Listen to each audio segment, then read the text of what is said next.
and welcome back to another video. I am so glad that you're here. I don't know if you can tell, but my background looks a little bit different today, and it's because I'm in a different corner of my art room. I just feel like I put so much work on this area, like my desk area, to look cute, and I'm really proud of it. So I don't know, I just wanted to show it off a little bit today. And also her in the back. I finished this painting very recently. I think it's only been like 2 days. So I wanted to come here and talk about her a little bit, and I will show you my process of working on her while we do that. I am actually excited to be sharing with you this last painting that I made because I feel like it brought a lot of art growth with it.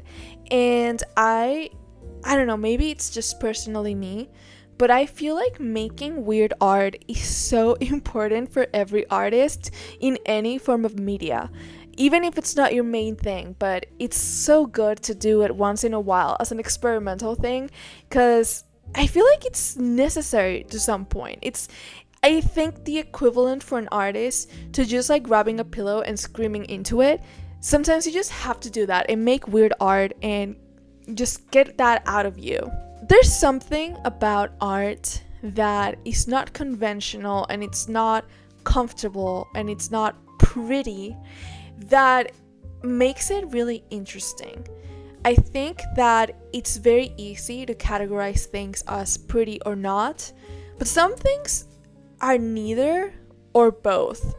And that's when you really have to think a little bit, because I think we're all always trying to define things. We all want to know what things are, and when you can't figure out if something is pretty or not, or the easy words to throw to something, it kind of pushes you to have to think, do I like this, do I not, and why?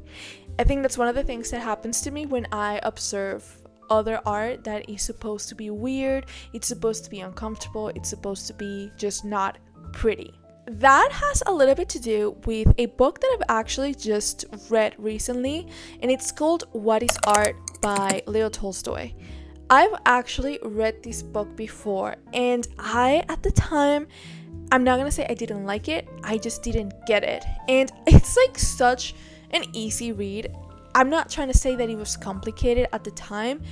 I just wasn't feeling it. At the time, I was just not in the right mind space, and it just flew right above my head, basically. So I gave it another try this year because I just felt like I was ready for it, and it was a completely different experience. I actually wrote an article on my Substack that I will link down below if you want to check it out. It's basically about the things that I read in this book and how they reshaped the way that I see art, but also how I am planning to make art from now on. And that topic of what art should look like and what it should be does come a lot in the book. So first of all, let me kind of give a little context. This book is like an essay from Tolstoy, basically explaining what he believes art is, why it's so hard to define, but also what other artists and philosophers and writers in the past have defined art as, why he agrees or disagrees, or why these opinions have mostly been incomplete thoughts of like, yes, that is true, but there's more.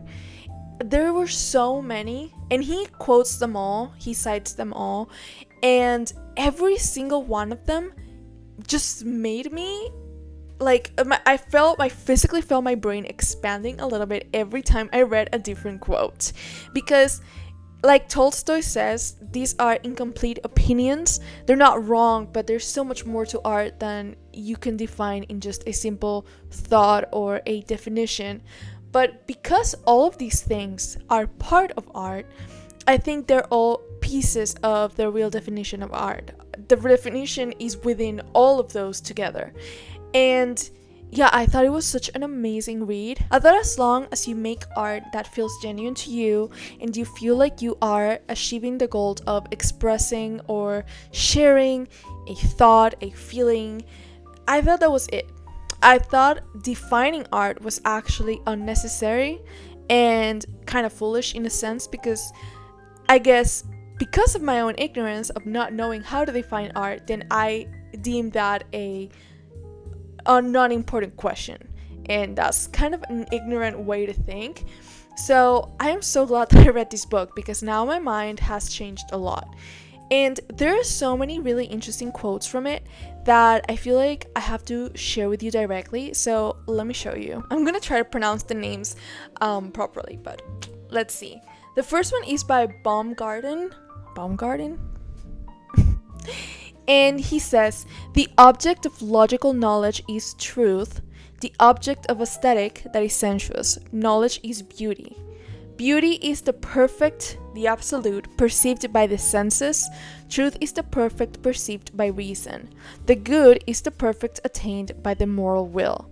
So I think it's interesting that he broke down what art is into 3 elements, and it's truth, beauty, and good.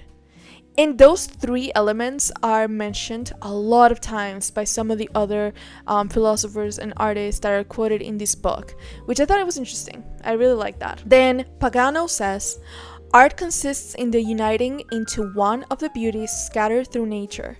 The ability to see these beauties is taste. The ability to unite them in one whole is artistic genius. And that was another one that really made me gasp because, like, yes, basically that is a very perfectly worded way to say beauty is all around us. At least that is how I perceive that, because it really is. But having an artistic mind is the ability to find that beauty, because it is around all of us, but not everybody sees it.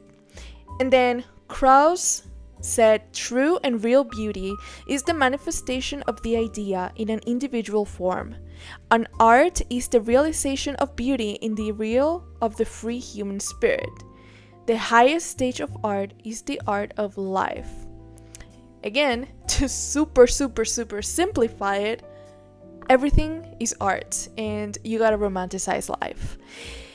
Obviously, there are so many other quotes like this, and I, again, recommend that you check it out for yourself and see which quotes reach you the most. There were so many more. Like, in my journal, I had way too many, so I just had to pick 3 because I didn't want to make it too long.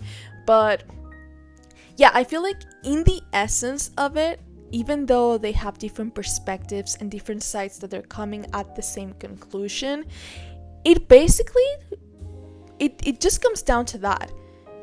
Art is everywhere, and art is something that you find in your everyday life, and sometimes you have to make art happen off of the mundane. Does that make sense? I don't know if I'm expressing my thoughts properly. I hope that made a little bit of sense. I feel like I rambled a little bit off topic, but I just wanted to say that. And now, how does this tie into the weird art? This also has to do a little bit with my recent study of Frida Kahlo, because I personally find her to be so crazy inspiring to myself. There are things about her life that I may disagree on or that I may think differently of, because she was a human being and humans are so complex. Something that I find really inspiring about her is how she tried to make the best out of her situation through her art. The fact that she learned how to paint by herself, not studying. How much time she spent alone, so that turned her into a self-portrait artist. And all of these things that normally would have killed creativity to some people, she made it into her mark. It made her into her thing, what she became famous for. Her very original art style and her self-portraits that were bred from loneliness, lack of experience, and being limited to a very small world. And I think that is so amazing, and it's something that I really try to learn from, because sometimes I make the mistake of blaming everything else for my shortcomings. Why didn't I paint today? Because something happened, because I didn't feel inspiration, and even though these things are valid, it still couldn't be overcome if I really wanted to. Again, rambled a little bit, but so how does Frida and this book, the What is Art book, connect to why I'm making weird art? So here's the real answer. The thing is, I put myself into a made-up fake pedestal in my mind, and I didn't do it intentionally, where I put myself in a position where I need to make art and people are expecting to see art, but they're expecting to see some specific kind of art, and that's what I have to deliver. First of all, that's not true. Nobody's expecting to see anything. I mean, yes, of course, I love to share my art, and I love to see the response from people. It makes me really happy to hear that people like my art. Of course it does. But at the end of the day, the topics I create art about, it can't be focused on other people and what their response is gonna be, because to begin with, that is what people really like about art, is to see that it's genuine, is to see that it's different and it's original and that it has meaning behind it, not that it's just made to satisfy them, because I feel like people can really tell. Now, that being said, going back to the real meaning of my art, I feel like for a while it was a little bit empty because I wanted it to be pretty. Again, that's tying it back to the beginning of this video. Like, art doesn't need to be pretty, and when it's not, it doesn't mean it's ugly. Then what is it? That is what I wanted to make my art make you feel, or make people feel, and even myself, because I want it to be technically correct. I want there to be proportion. I want it to look good. I want it to look well made. But at the same time, I want it to make you wonder, what am I looking at? And not in a bad way, but in a genuine, what does this mean? What am I looking at? What is this trying to tell me? And my favorite thing to paint in the world is portraits. I specifically paint self-portraits because, like Frida Kahlo said, of course I'm gonna quote her, "I am often alone and I am the subject I know the best." I don't have models, and even though I occasionally would ask friends to model for me, but I feel like when I make a very personal painting with a really deep personal meaning to myself, I think it makes so much sense that I would make myself the subject in it. It's almost like writing a diary, but you're writing it in the perspective of somebody else. I don't think that makes a lot of sense. And I think when you're reading the text that somebody has written in a very personal way, it makes sense that you're expecting to read it in this first person writing, where the author is talking about themselves. It's a journal, it's a diary. Of course it makes sense. And I think self-portraits are diaries and journals in a way. This is a visual way for me to show what is in my mind and what is going on in my life, how I perceive it. So of course it makes sense that I will show that through myself. That is something that I now understand after reading What is Art by Leo Tolstoy and studying Frida Kahlo. So I wanted to come here and share that because I have been so truly inspired lately, especially after a couple weeks of feeling a little stuck with my art. And I hope that this also brings you some inspiration in your art, or that you at least enjoy the little time that we spent here. I'm so glad that you're here, and I will see you back next video. Bye bye!